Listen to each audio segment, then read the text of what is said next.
Bonjour à tous, comment allez-vous? Chez nous tout va bien. Nous vous souhaitons la bienvenue sur notre chaîne Cuisine pratique pour les non-voyants et sur la chaîne de l'association Phoenix qui partage nos recettes fort aimablement et nous les en remercions.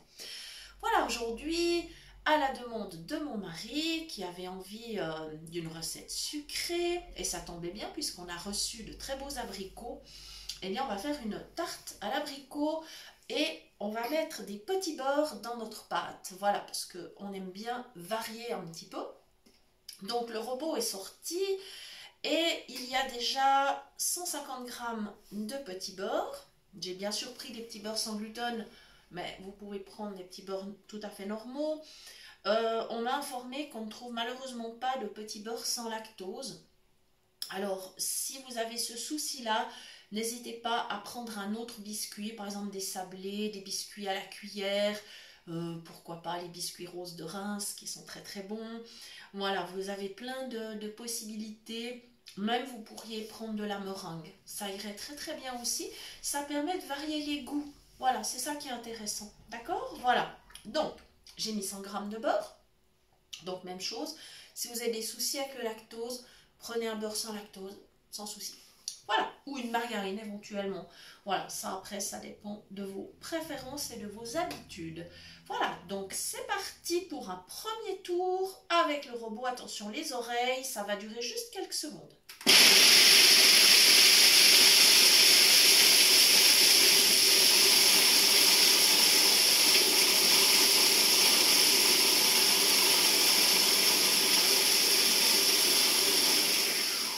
Et voilà, le beurre, les petits beurres sont bien mélangés. Voilà, maintenant à l'étape suivante, donc je vais enlever le couvercle.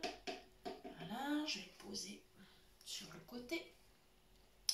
Je vais aller chercher un sachet de sucre vanillé que j'ai préparé. Voilà. Et comme il y a déjà du sucre dans les petits beurres, il y a le sucre vanillé et il y aura le sucre des fruits, inutile de vous dire que je ne rajoute pas encore de sucre par-dessus, c'est pas la peine. Ça ferait vraiment trop. Voilà, voilà.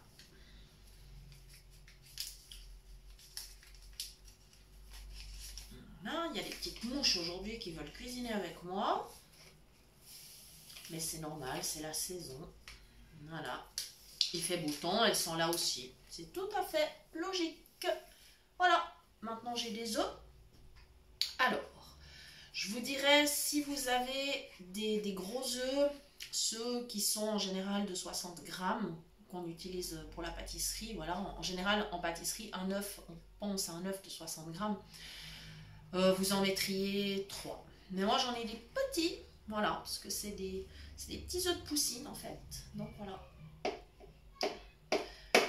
Des petits œufs de poussine de la ferme et c'est des cocottes qui sont très heureuses parce qu'elles vivent en plein air, elles sont super bien.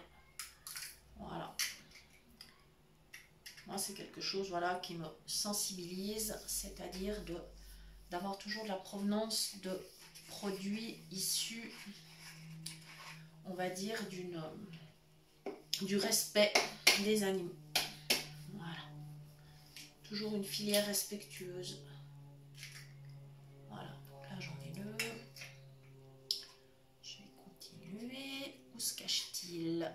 Par ici, par ici. Voilà.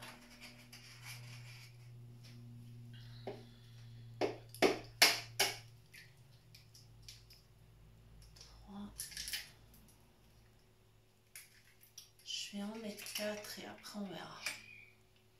Si c'est nécessaire, j'en rajouterai un.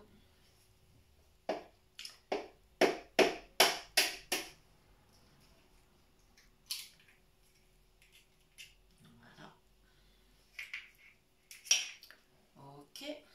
Je me suis mis de l'œuf plein les mains, mais c'est pas grave.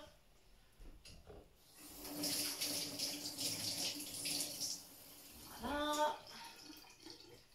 Et bien évidemment, vous connaissez mes petites manies maintenant pour pas salir la table. J'ai préparé la petite assiette à côté pour mettre mes coquilles d'œufs. Comme ça après, elles pourront partir au compost. compost. Donc oui, si jamais, on peut mettre les coquilles d'œufs au compost. Ça pose pas de problème. Voilà. Alors attention, c'est reparti pour un tour.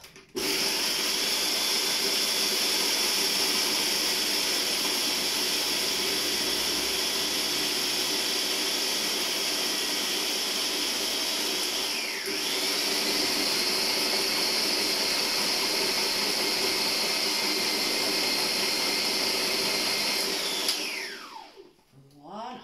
Maintenant, je vais aller vérifier avec mes doigts la consistance de la pâte. Et c'est plutôt bien. Je ne vais pas mettre d'œufs supplémentaires. En plus, elle est très bonne. Voilà. Elle est bien assez sucrée. Pas besoin d'en mettre plus. Alors, pour pas que ça dégouline de partout, je vais mettre le dessus du robot sur ma petite assiette. Et on est parti jusqu'à l'évier. Voilà. Comme ça, on n'en mettra pas sur le sol. Et hop là. Par contre, alors où est-ce que je suis? Ouais, un petit peu plus à droite. Ce sera bien.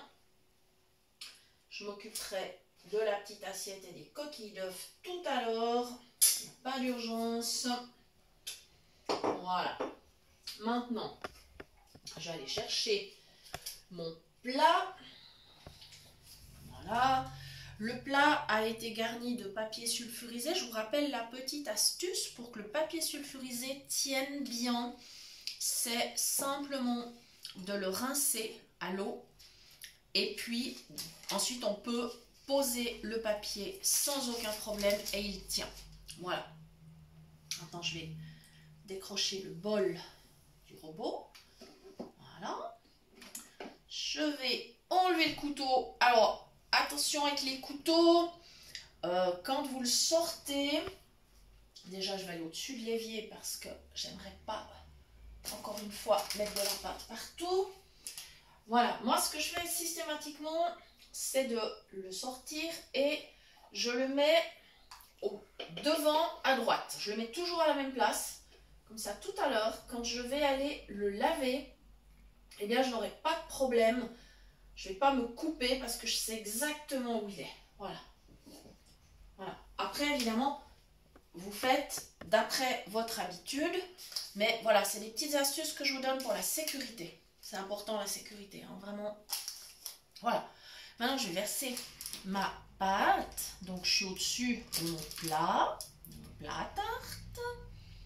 Je verse et j'ai pris bien sûr la langue de chat, vous savez, la fameuse spatule en caoutchouc pour bien racler les bords, histoire que j'en laisse pas de partout. Il n'y aura pas un fond très épais, hein, je veux dire, c'est pas, ça reste une tarte, hein, c'est pas un cake en fait, même si la consistance de la pâte, elle aura plutôt quand même la consistance du cake. Enfin, une fois cuite, non, elle va quand même durcir. Mais là, oui, quand je la verse, elle a la consistance d'une pâte à cake. Mais par contre, ça reste une tarte. Hein. Voilà. Ça y est.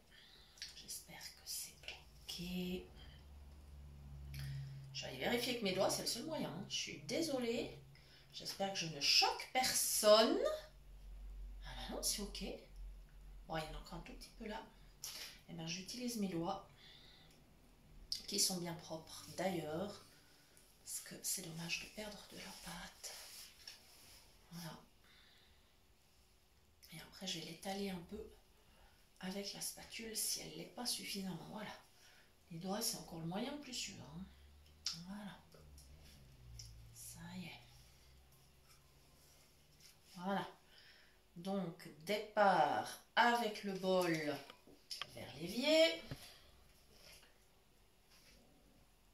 Voilà. Ça y est. Pour le moment, je ne vais pas rincer mes doigts, c'est pas la peine, parce que je vais aller vérifier que ma pâte soit bien répartie. Donc, un petit coup de spatule du centre vers les bords. Toujours ma fameuse spatule en caoutchouc. Voilà. du centre vers les bords, hein, c'est le plus simple. Comme ça, je suis avec mes doigts et je regarde qu'il y en ait vraiment partout, que ce soit bien réparti. Après, vous vous inquiétez pas parce que de toute façon, sous l'effet de la chaleur, ça va s'étaler. Puis il y aura le jus des abricots, donc automatiquement, il y aura de la pâte sur tout le fond. Vous n'avez pas de souci à vous faire. Voilà, voilà. Et cette fois, je peux aller me rincer les doigts. Enfin, je l'aime bien les savonner d'ailleurs parce que du coup, avec le beurre et tout, voilà. Et je ferai la vaisselle tout à l'heure, c'est pas un problème. Ah.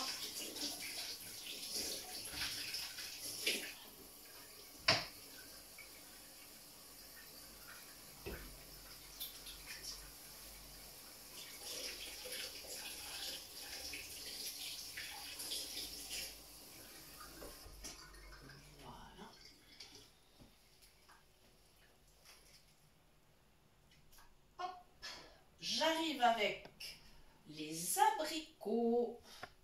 Alors, les abricots, je les ai lavés, partagés en deux. J'ai enlevé les noyaux. Donc ça, c'est fait.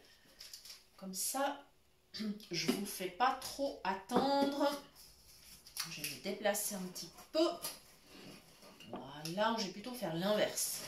Parce que je crois que si je vais de ce côté, je vais sortir du champ de l'image. Probablement, c'est bon là, ça joue? Oui. Ça joue. Bon, voilà. Et maintenant, mes moitiés d'abricots que je vais répartir. Alors, je commence au bord. Je longe le bord. J'ai toujours du bord vers le centre. Donc, premier tour, c'est tout le bord du plat. Voilà, je les mets bien les uns à côté des autres parce que j'en ai beaucoup. J'en ai préparé 1 kg. Je ne sais pas si je pourrais mettre tout le kilo. C'est pas grave. Ceux qui resteront, c'est ceux qui seront mangés en premier. On va se faire de soucis pour eux. Hein. Ils sont bien mûrs. Voilà. Donc, je fais mon tour. Voilà. Alors ça peut faire un dessert. Ou par exemple un repas du soir. Voilà. On peut faire une petite salade avant. Et puis parfois, moi je me rappelle que ma grand-maman par exemple, elle faisait des repas par exemple en moyenne 1 fois par semaine. Elle faisait une soupe, puis elle préparait 2 gâteaux. Un gâteau salé, un gâteau sucré. Donc en général, le gâteau salé, c'est un gâteau au fromage. Et puis voilà, après il y avait un gâteau sucré, pommes, poires, abricots, enfin ça dépendait des saisons. Voilà. Et c'est vrai que c'était des repas qu'on aimait bien. Voilà. Donc là, je suis déjà au 2e tour. Je commence à aller vers l'intérieur avec mes abricots. Voilà. Tout simplement. Puis je vais continuer. Voilà. Et après, ça va partir en cuisson. 200 degrés. Je pense qu'il faudra bien quand même 30 à 35 minutes. Ce sera un peu à surveiller. Voilà. Voilà. Et puis, j'ai été ravie de vous montrer cette recette. J'espère que vous allez aimer la préparer à votre tour. Vous nous direz si vous avez aimé. Voilà. Et puis, je vous remercie d'avoir suivi la vidéo et je vous souhaite une excellente soirée. Je vous rappelle que vous pouvez nous écrire à l'adresse cuisinepratique@mail.ch pour toute demande de recette ou pour recevoir les liens des prochaines vidéos. Merci à tous, on apprécie énormément tous les échanges sympathiques, que ce soit par mail, dans les groupes. Vraiment, on apprécie énormément et on est très motivés à continuer. Alors merci à tous, belle soirée et à très bientôt.